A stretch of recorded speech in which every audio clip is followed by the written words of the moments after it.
Olá, nós estamos aqui para conversar sobre santificação no livro de Colossenses.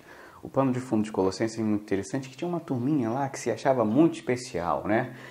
A turma que fazia o sincretismo, misturava todas as religiões, tipo de fé na igreja, e eles começaram a tomar força, poder, e eles reprovavam os cristãos, né? A ideia de reprovar é negar o prêmio. Eles estavam dizendo, não, vocês estão fazendo errado, quem faz certo é a gente. E eles tinham umas ideias confusas sobre adorar anjos, e diziam que adoravam os anjos porque eles eram humildes, e no pensamento deles era arrogância ir direto para Deus. E como eles eram muito humildes, eles não podiam ir diretos a Deus, então eles adoravam aos anjos. Às vezes os falsos humildes são as pessoas mais difíceis de se trabalhar na igreja, na vida, porque esses falsos humildes podem começar a criar esse tipo de julgamento, né?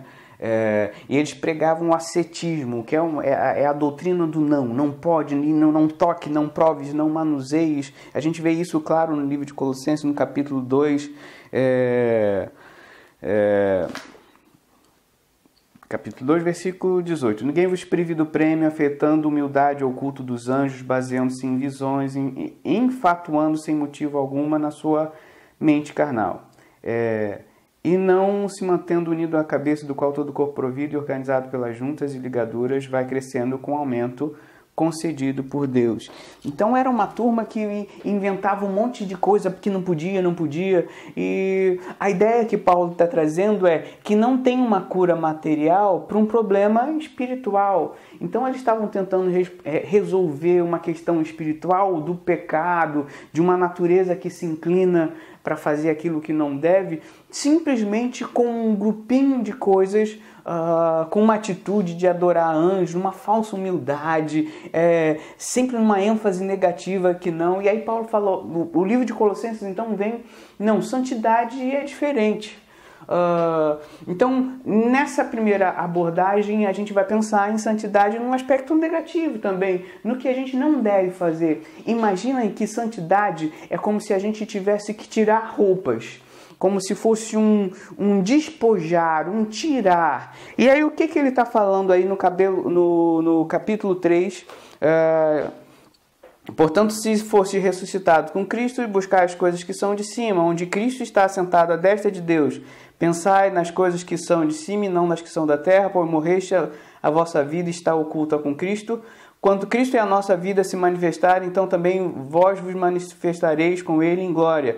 Fazeis, pois, morrer vossa natureza terrena, a prostituição, a impureza, a paixão, a vil concupiscência, a avareza, que é a idolatria, e por essas coisas vem a ira de Deus sobre os filhos da desobediência. Nelas também em outro tempo andaste, quando a vossa vida era dominada por elas. Agora, despojai-vos também de tudo, da ira, da cólera, da malícia e da maledicência, das palavras torpes da vossa boca. E é sobre esse texto aqui que a gente está conversando.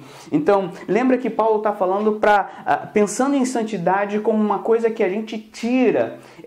A ideia de santidade num aspecto negativo, no que a gente não deve fazer. E aí a primeira coisa, ele fala sobre moralidade, a palavra lá no original é porneia, e a ideia é de vender. Buscar santidade é parar de negociar o prazer, o desejo, entender que amor não se vende, desejo não se vende, prazer não se negocia. Então, pensar numa vida santa é parar de negociar o desejo e o amor. A segunda palavra que ele usa é impureza, é a catarsia, que é como se fosse uma chaga infectada. E aí a comparação é como se o nosso desejo fosse uma chaga infectada.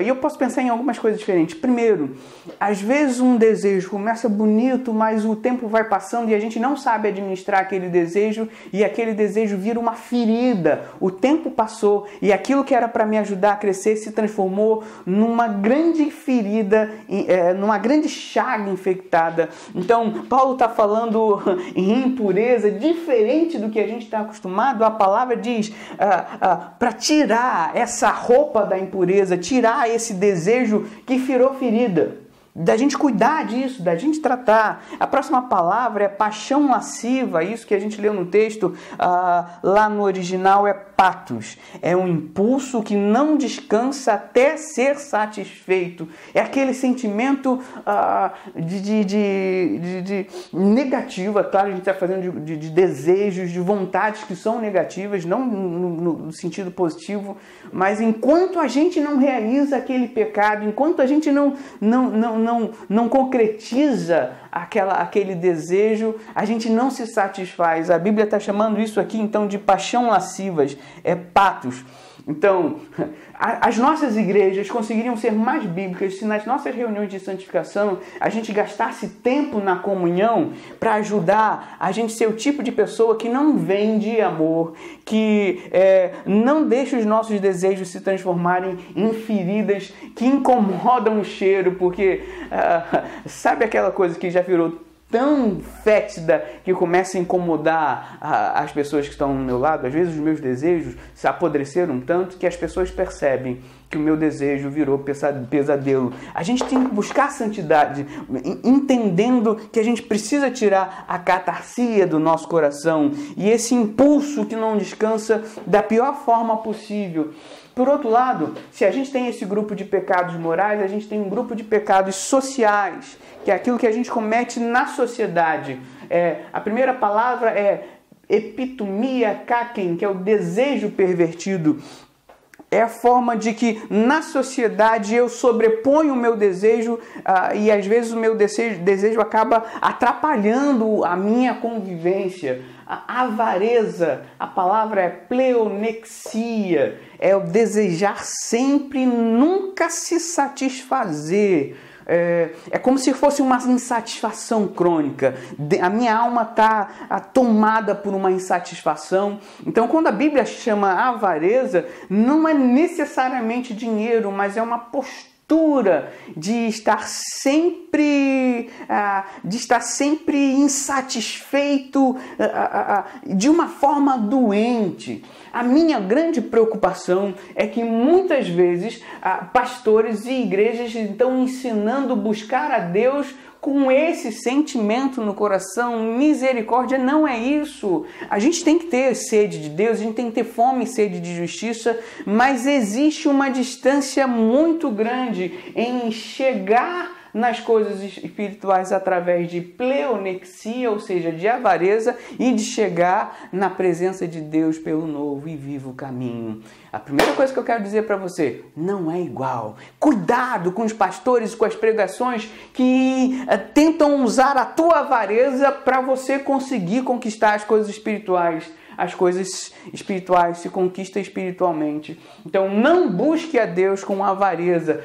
Buscar santidade é identificar isso no coração. Será que nós vamos buscar a Deus com pleonexia no coração? Porque o desejo por dinheiro, dentro da avareza, da epitomia kaken, o desejo do dinheiro conduz ao roubo. Se eu estou sempre desejando dinheiro, em algum momento eu vou cometer alguma fraude, em algum momento eu vou roubar no dízimo, eu vou roubar me omitindo, ajudando quem eu preciso. Então esse desejo descontrolado pelo dinheiro vai conduzir o roubo. O desejo distorcido pelo poder vai me transformar num tirano que gosta de dominar. E o desejo por sexo vai levar a pessoa à impureza e ao adultério. E ele termina falando sobre as coisas... Despojai-vos no versículo 8 também de tudo, e agora ele está falando mais do temperamento. Se ele falou da santidade que afeta a moralidade, santidade que afeta as relações sociais, é a santidade que vai atingir o meu temperamento, para eu me despojar da ira. A expressão é tumus, essa coisa de explodir. buscar santidade é encontrar dentro de mim essa tendência a explodir na hora errada, da forma errada, a usar a minha carne, o meu temperamento para explodir, aquela coisa do pavio curto. Ou seja, buscar santidade é enfrentar isso dentro de mim.